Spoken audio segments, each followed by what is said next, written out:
What we're depicting here is a rectangular box with a single particle in it.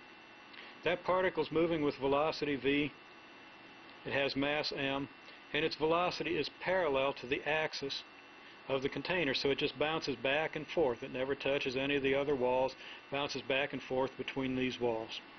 The container has a length L, cross-sectional area is A. We're going to look at the pressure exerted, the average pressure exerted by this particle on this wall. We assume that the collisions are completely elastic so that the speed doesn't change. The velocity is v here. When it comes off, it'll be negative v. Then it'll bounce off here, it'll be positive v again. It keeps going from v to negative v as it goes back and forth. Okay, the distance between the collisions with the right wall, okay, collides, it goes over here, comes back. It has to travel this way and this way, length L both times, so distance is 2L. How long does it take? Well, at velocity v, we divide the distance by the velocity to get the time required. So the time is 2L over v. The momentum change of the collision is what? Now P stands lowercase p, you can't really tell that's lowercase, but it is, and that's a symbol for momentum, not pressure. The lowercase momentum, P2 minus P1, well, the momentum after the collision is going to be m times negative v, because the velocity will be negative after collision, minus the mv before collision, which is just mv. Okay, and that gives us negative 2 mv. Now the impulse momentum theorem then tells us that the average force exerted on the particle will be the change in momentum over change in time.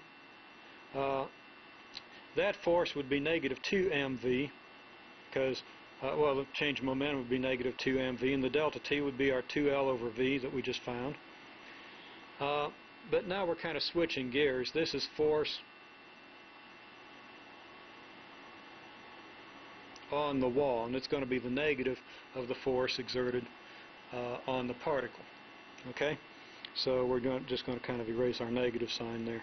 Now, if we take our delta P and our delta T that we just found and divide them, the twos divide out, this V ends up on top, we have mv squared over L for the average force.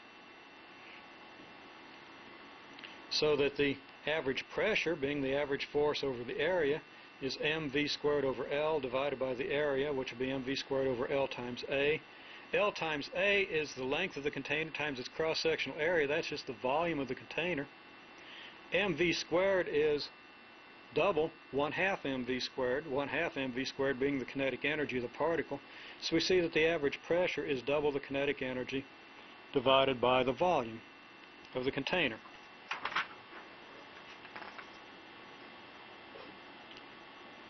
Now, if we have n particles, okay, n stands for a number of particles, then the average pressure is going to be n times as much as it was, which is n times twice the kinetic energy over the volume.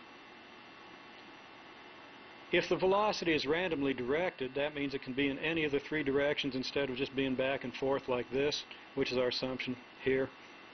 Then the average force gets divided between the three dimensions essentially in a way that you can see in the class notes and in other discussions and in the write-up of the problem on the home page. The average for pressure then will be 1/3 of the n times 2ke over v, and we can simplify that. 2/3 n times the ke over v, where ke is the kinetic energy of the particles. Now here we're still assuming that all the kinetic energies are equal. Turns out they aren't. In the collision process they change energies in a random fashion, but they do develop what's called a Maxwell-Boltzmann distribution of energies, and that's important to calculus-based physics students. If the velocity is not uniform, we get a Maxwell-Boltzmann distribution. You can read about that. I'm not going to talk about it right now. The average force then will be 2/3 n times the average kinetic energy over v. And the average kinetic energy is 1/2 m times your certain average of velocity. It's called our RMS, root mean square velocity. And the reason for the root mean square is we want to get our average kinetic energy. And again, that's